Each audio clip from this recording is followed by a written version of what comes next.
দর্শক 2022 বিশ্বকাপ জয়ের পর 2026 বিশ্বকাপ যতটাই ঘনিয়ে আসছে ততটাই বিপদে পড়ছে আর্জেন্টিনা। দর্শক একের পর এক ফুটবলাররা পড়ছেন চোটে, যা বিশ্বকাপের আগ মুহূর্তে বড় ধাক্কা হয়ে আসছে বিশ্ব চ্যাম্পিয়নদের জন্য। কিছুদিন পরে বিশ্বকাপের জন্য স্কোয়াড চূড়ান্তভাবে ঘোষণা করবে আর্জেন্টাইন কোচ লিওনেল স্ক্যালোনি। স্ক্যালোনির বিশ্বকাপ স্কোয়াড ঘোষণার আগে দলে একের পর এক চোটের ধাক্কা দলকে বাধাগ্রস্ত করতে পারে। আর্জেন্টিনার বাড়তে থাকা চোটের তালিকায় সবচেয়ে যুক্ত হয়েছে ক্রিস্টিয়ান রোমেরো।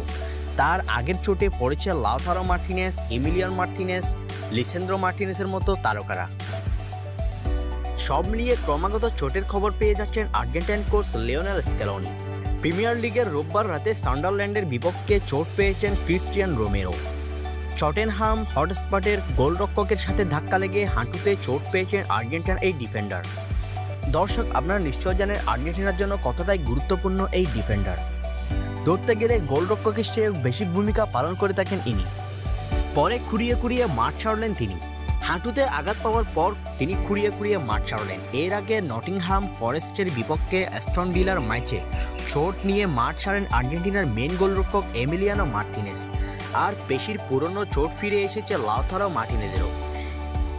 এই চোট থেকে কিছুদিন আগে সেরে উঠেছিলেন তিনি। এই তিনজন ছাড়াও লিসেন্দ্রো মার্টিনেজও আছেন ইনজুরিতে। সব নিয়ে বিশ্বকাপের স্কোয়াড ঘোষণার আগেই দলের অন্যতম সেরা এই তারকারা দুশ্চিন্তায় রয়েছেন লিওনেল স্ক্যালোনি। আগামী 30শে মের মধ্যে বিশ্বকাপের জন্য 26 সদস্যের চূড়ান্ত স্কোয়াড ঘোষণা করতে হবে আর্জেন্টিনাকে।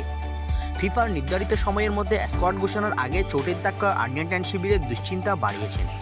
তো দর্শক, আপনি কি মনে করেন আগামী বিশ্বকাপের স্কোয়াড ঘোষণার আগেই কি আর্জেন্টিনার এই তারকারা ফিরে আসবে চোট থেকে? আপনার মতামত জানান কমেন্ট বক্সে।